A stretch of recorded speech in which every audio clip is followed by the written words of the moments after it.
तर नमस्कार विद्यार्थी मित्रांनो, आज आपण महत्वपूर्ण वाक्प्रचार बघणार आहोत. याच्यामध्ये आपण जवळपास 50 वाक्प्रचार बघणार आहोत. प्रत्येक स्पर्धा परीक्षा करता एक किंवा दोन वाक्प्रचार असे पेपरला आपल्या येतात. त्याच्यामुळे वाक्प्रचार हा महत्वपूर्ण घटक असून आपण त्याला आज अभ्यासूया. बघा, पहिला वाक्प्रचार आहे साखर पेरणे. साखर पेरणे म्हणजे ऊसाची लागवड करणे असा आहे का?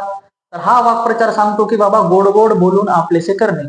जर एखाद्या व्यक्तीकडून आपल्याला काही फायदा होणार असेल तर त्याला गोड गोड बोलून आपलेसे करणे त्याला म्हणतात साखर पेरणे. दुसरा आहे संधान बांधणे. म्हणजे एखाद्याकडून जर काही फायदा होणार असेल तर त्याच्यासोबत आपल्याला जवळीक निर्माण करावी लागते असं याच्यावरून सांगायचं आहे. संधान बांधणे म्हणजे जवळीक निर्माण करणे. तिसरा वाक्प्रचार आहे हमरी तुमरीवर येणे. हमरी तुमरीवर येणे म्हणजे जोरदार भांडू लागणे, पार कॉलर धरेपर्यंत भांडणे किंवा एकमेकांच्या गचांड्या धरून भांडणे याला म्हणतात हमरी तुमरीवर येणे. चौथा वाक्प्रचार आहे बभ्रा करणे. बभ्रा करणे म्हणजे बोभाटा करणे. छोटीशी गोष्ट असेल तर तिला गावभर पसरवणे, सगळ्यांमध्ये याचं त्याला सांगणे याला म्हणतात बोभाटा करणे, सगळीकडे गावभर करणे. त्याच्यानंतर पाचवा वाक्प्रचार आहे बघा हात ओला करणे. हात ओला करणे म्हणजे हातात पाणी घेऊन हात ओला करणे असा आहे का? तर नाही. हात ओला होणे म्हणजे काय? फायदा होणे, काहीतरी आपला फायदा होणे म्हणजे आपला हात ओला झाला. त्याच्यानंतर नेक्स्ट वाक्प्रचार आहे बघा बत्तीशी रंगवणे. बत्तीशी रंगवणे म्हणजे काय? हातात ब्रश घेऊन समोर त्याची बत्तीशी रंगवायची का? तर नाही. जोरदार थोबाडीत मारणे त्याला म्हणतात बत्तीशी रंगवणे. दोन मित्राचे भांडण झाले तर एकाने दुसऱ्याची बत्तीशी रंगवली, याचा अर्थ त्याच्यात जोरदार थोबाडीत मारली. त्याच्यानंतर पुढचा वाक्प्रचार आहे वाटाण्याच्या अक्षता लावणे. वाटाण्याच्या अक्षता लावणे म्हणजे समोरच्या व्यक्तीनं जर आपल्याला काही विचारलं असेल तर त्याला ते काम करण्यास स्पष्ट नाकार देणे, नाही म्हणूनच सांगणे, त्याला म्हणतात वाटाण्याच्या अक्षता लावणे. पुढचा वाक्प्रचार आहे दाढी धरणे. दाढी धरणे म्हणजे काय? खरंच समोरच्या व्यक्तीची जाऊन दाढी धरायची असते का? तर नाही. दाढी धरणे म्हणजे विनवणी करणे, गयावया करणे, समोरच्या व्यक्तीच्या हातापाया पडणे, त्याला म्हणतात दाढी धरणे. त्यानंतर नेक्स्ट वाक्प्रचार आहे नक्षा उतरवणे. म्हणजे समोरच्याचा गर्व उतरवणे, समोरच्याचा माज उतरवणे, त्याला म्हणतात नक्षा उतरवणे. त्याच्यानंतर पदरमोड करणे म्हणजे काय? दुसऱ्यांच्या भल्या करता स्वतःचा पैसा खर्च करणे, याला म्हणतात पदरमोड करणे. नेक्स्ट वाक्प्रचार बघूया मित्रांनो. पुढचे वाक्प्रचार बघा. छंद असणे म्हणजे एखाद्या गोष्टीचा नाद असणे, आवड असणे. बऱ्याच लोकांना बैलगाडा शर्यतीची आवड आहे, बऱ्याच लोकांना लावण्यांची आवड आहे आपल्या महाराष्ट्रामध्ये. त्या माणसाला काय? त्या गोष्टीचा छंद असतो, नाद असतो, आवड असते. पुढचा आहे जीवाच्या आकांताने पळणे. बरेच आता आपले विद्यार्थी पोलीस भरतीची तयारी करत असताना कसे पळतात? ते जीवाच्या आकांताने पळतात. म्हणजेच काय? प्राणपणाला लावून पळणे, खूप जोरात पळणे. त्यानंतर पुढचा आहे बखोटे पकडणे. म्हणजेच काय? खांद्याला धरणे. एखादा जर गुन्हेगार असेल तर त्याच्या खांद्याला धरून जसं आपण आणतो, म्हणजेच काय? त्याचं बखोटे पकडून त्याला आणतो, म्हणजेच काय? खांद्याला धरणे. पुढचा वाक्प्रचार आहे बांधरायण संबंध जोडणे. म्हणजे काय? ओढून ताणून संबंध जोडणे. म्हणजे काय? एखाद्यासोबत काय ओळख निर्माण करून देत असताना सांगतात तो माझ्या आत्याच्या मुलाच्या, मामाच्या मुलीच्या, कोणाचा काहीतरी आहे, मग ती काय? ओढून ताडून एकमेकासोबत कोणासोबत तरी संबंध दाखवणे, उगा आपला मोठेपणा मिरवण्याकरता, त्यालाच म्हणतात बादरायण संबंध जोडणे. त्याच्या पुढचा आहे जीव खाली पडणे. म्हणजे खरंच माणूस चक्कर येऊन खाली पडतंय का? तसं काही नाही. जीव खाली पडणे म्हणजे काळजीतून मुक्त होणे. जर एखाद्या व्यक्तीला त्याचा मुलगा पास होईल की नाही किंवा त्याच्या मुलीचं लग्न होईल की नाही अशी जर काळजी वाटत असेल आणि जर ते काम पूर्ण झालं तर त्या माणसाचा जीव खाली पडला म्हणजे तो खाली पडला का माणूस? तसं काही नाही. तर तो व्यक्ती झाला काळजीतून मुक्त. जीव खाली पडणे म्हणजे काळजीतून मुक्त होणे. पुढचा वाक्प्रचार आहे नरकासू ढाळणे.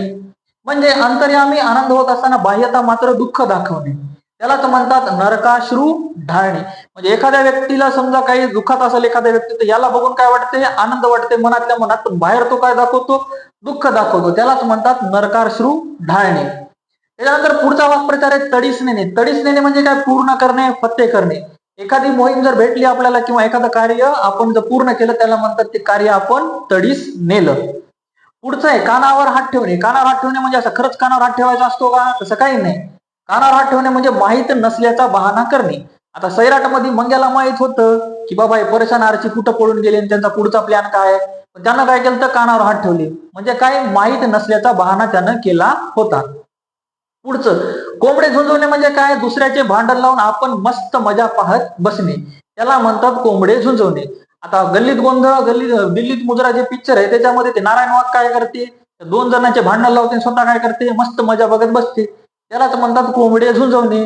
दुसऱ्याचे मस्त भांडण लावायचे आणि आपण काय? आरामात बघत बसायचं. शेवटचा वाक्प्रचार बघा, गंगेत घोडे नाहणे. म्हणजे खरंच घोड्याला गंगेतून आंघोळ घालून आणतात का? असं काही नाही. गंगेत घोडे नाहणे म्हणजे कार्य पूर्ण झाल्यावर समाधान वाटणे. एखाद्या व्यक्तीने एखादं कार्य पूर्ण करण्याचं तर त्याला काळजी वाटत असेल आणि ते कार्य जर पूर्ण झालं तर त्याला काय वाटते? समाधान वाटते. म्हणजेच काय? गंगेत घोडे न्हालं. ओके, पुढचे वाक्प्रचार बघूया. चला तर पुढचे वाक्प्रचार बघा विद्यार्थी मित्रांनो. उद्युक्त करणे म्हणजे काय? तयार करणे, प्रोत्साहित करणे, प्रवृत्त करणे. एखाद्या व्यक्तीला एखादे काम करण्यासाठी तयार करणे म्हणजेच उद्युक्त करणे. पुढचा वाक्प्रचार आहे गरिबांचा वाली असणे किंवा गरिबांचे वाली असणे म्हणजे काय? गरिबांचा आधारस्तंभ होणे. आपले उपमुख्यमंत्री आदरणीय अजितदादा काय होते रे? गरिबांचा वाली होते. 100% कुठल्याही गरिबाचं काम त्यांच्याजवळ गेल्यावर व्हायचं म्हणजे व्हायचंच. पुढचं बघा, झाकले माणिक म्हणजे साधं पण गुणी मनुष्य, एकदम सर्वसाधारण पण अंगी गुण असलेला मनुष्य म्हणजे काय? झाकलेला माणिक. त्याच्या पुढचा आहे कागदी घोडे नाचविणे म्हणजे हातात खरंच कागदाचा घोडा तयार करून नाचवायचा असते का? तसं काही नाही.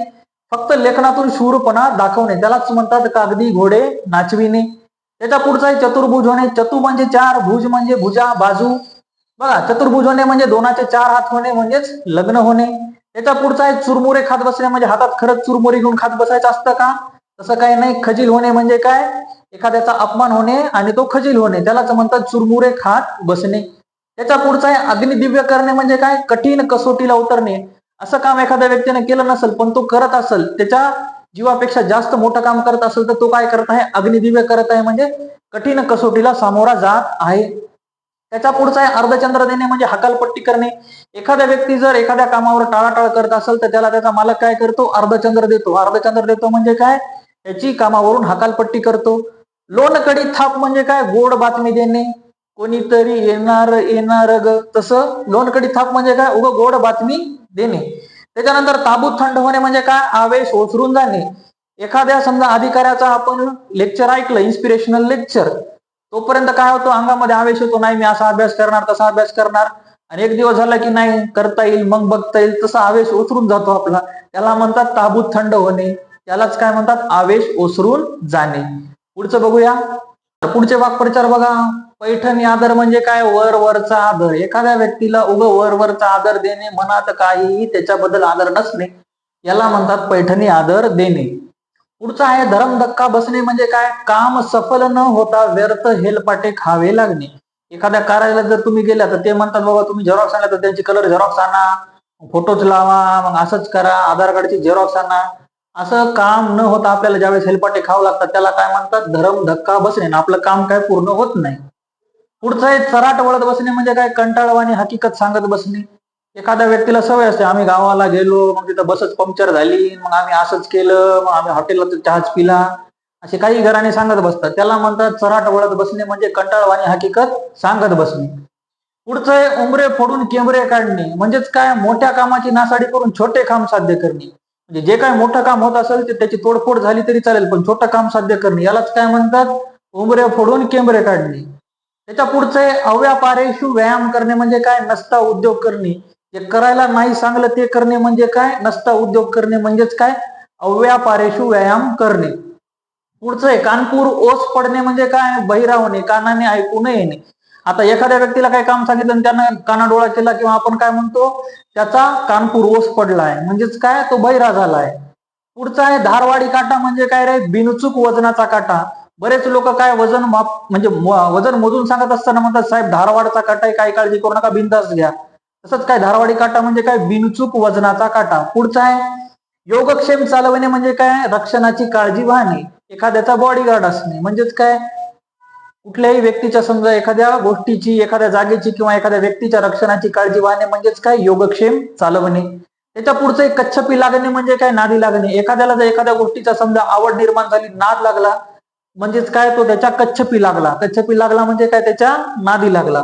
त्याच्या पुढचे विहरणे म्हणजे काय? संचार करणे, फिरणे. जसं बाहुबली देवसेनेच्या तिकडचं जे काही नगर होतं तिथं विहार करायला गेला होता म्हणजेच काय? संचार करण्याकरता गेला होता. विहरणे म्हणजे संचार करणे होय. पुढचे बघूया आता. पुढचा वाक्प्रचार बघा. अर्ध्या हळकुंडाने पिवळे होणे म्हणजे काय रे? थोड्याशा यशाने हुरळून जाणे. एकदा का प्री निघली की मग सांगत बसायचं गावभर की बाबा आता काही नाही, आता आपण अधिकारीच होणार, असं होणार. म्हणजेच काय? छोट्याशा यशानं काय व्हायचं? हुरळून जायचं. त्याच्यानंतर पुढचं बघा काट्याने काटा काढणे म्हणजे खरंच काटा घेऊन दुसरा काटा काढायचा असते का? तसं काही नसते. काट्याने काटा काढणे म्हणजे काय, एका शत्रूच्या साह्याने दुसऱ्या शत्रूचा पराभव करणे, त्याला हरवणे. म्हणजे एखाद्या व्यक्तीसाठी हा पण शत्रू आहे तो पण शत्रू आहे, म्हणजे या शत्रूला त्या शत्रूचं काही म्हणजे असं लावादेवी करायची आणि त्याचा पराभव करायचा, याला काय म्हणतात, काट्याने काटा काढणे. त्याच्या पुढचे आकाशाची कुऱ्हाड. आकाशाची कुऱ्हाड कोसळणे म्हणजे काय रे, आकस्मिक संकट. आता काढणीला जर पीक आलेलं असेल आणि त्यावेळेस जर पाऊस पडला तर आपण काय म्हणतो, शेतकऱ्यावर आकाशाची कुऱ्हाड कोसळली, म्हणजेच काय, आकस्मिक संकट आलं. त्याच्या पुढचे 14वे रत्न दाखविणे म्हणजेच काय, मार देणे, चांगला चोप देणे, त्याला म्हणतात 14वे रत्न दाखवणे. पुढचं भगीरथ प्रयत्न करणे म्हणजे आटोकाट प्रयत्न करणे, चिकाटीने प्रयत्न करणे, जिद्दीने प्रयत्न करणे, त्याला म्हणतात भगीरथ प्रयत्न करणे. पुढचं पराचा कावळा करणे म्हणजे छोट्याशा गोष्टीला वाढवून सांगणे. उगा छोटासा भूकंपाचा झटका बसला तर नाही, खूपच मोठा झटका बसला, यांच्या घरातले भांडेच पडले ना, असंच झालं, माझी गाडी हल्ली, असं सांगतात लोक काही काही. म्हणजे छोट्याशा गोष्टीला काय सांगतात, वाढवून सांगतात, म्हणजेच काय रे, पराचा कावळा करतात. त्याच्या पुढचं डांगोरा पिटणे म्हणजे काय, जाहीर वाच्यता करणे, म्हणजे ज्याला हिंदीमध्ये म्हणतात ढिंडोरा पिटणे. म्हणजे एखाद्या गोष्टीबद्दल काय करणे, उघड उघड बोलणे किंवा ती गोष्टीचा गाजावाजा करणे, त्यालाच म्हणतात डांगोरा पिटणे. पुढचं एक गळ घालणे म्हणजे काय, अतिशय आग्रह करणे. आताच व्हॅलेंटाईन डे झाला, एखादा कार्यकर्ता काय करते, देते फुल, म्हणते मी तुलाच पहिल्यांदा दिलो, माझं खरंच प्रेम आहे, असं आहे, मला प्लीज ऍक्सेप्ट कर, असं तसं म्हणते. मग ते काय झालं, अतिशय आग्रह करायला तो, त्यालाच काय म्हणणे, गळ घालणे. त्या समोरच्या व्यक्तीला गळ घालणे म्हणजे अतिशय आग्रह करणे. त्याच्या पुढचे घोडे पेंड खाणे म्हणजे खरंच घोडे पेंड खात बसते का तिथं, कामाच्या वेळेला अडचण निर्माण होणे म्हणजे घोडे पेंड खाणे. त्याच्यानंतर घोडे मारणे म्हणजे काय, खरंच घोड्याला धरून मारायचं का, तसं काही नाही. घोडे मारणे म्हणजे नुकसान करणे. एखादा व्यक्ती म्हणते ना, मी का तुझं घोडं मारलं बा, मला बोलणार झालास, याचाच अर्थ काय, मी काय तुझं नुकसान केलं काय, तू मला बोलतच नाहीस. घोडे मारण्याचा अर्थ काय, मग नुकसान करणे. अशा रीतीने आपण 50 वाक्प्रचार बघितलेले आहेत. धन्यवाद.